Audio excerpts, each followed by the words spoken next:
Gita chapter 6 verse 1. Sri Bhagavan said, "He who perform action that ought to be done without depending on the fruit of action, he is sannyasi and he is yogi. Not he who does not light the sacred fire and perform the rites." Here Sri Krishna want to say that you have not to depend on the fruit of your actions. You are just have to do your action, your duty. Gita chapter 6 verse 2. O Pandav, O Kantoi, please know Karma Yoga to be that which they call renunciations of desire. No one verily becomes a yogi who has not renounced thoughts, and action is the utmost things that we have to do. Gita chapter 6 verse 3. For the Muni who wants to reach the highest state of Karma Yoga, action is said to be the means. For the same persons, when he elevates his yoga, tranquility of mind is all the means of God consciousness. Gita chapter 6 verse 4. Only when a man does not cling to the object of the senses or to actions, only when he has relinquished all incentive of desire, is he said to have ascended to yoga.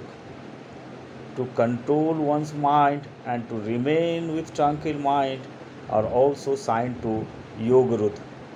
The state of yogarudh is similar to steady-minded persons. Gita chapter 6 verse 5. Let a man lift himself by his own self alone, and let him not lower himself. Indeed, this self alone is the friend of oneself, and this self is the enemy of oneself. Gita chapter 6 verse 6. His own self is his friend who has conquered his self by himself as he has understood himself through cogitations and wisdom. But one who does not believe in self and consider his self as his enemy, his self then behave as his foe or enemy. Gita chapter 6 verse 7.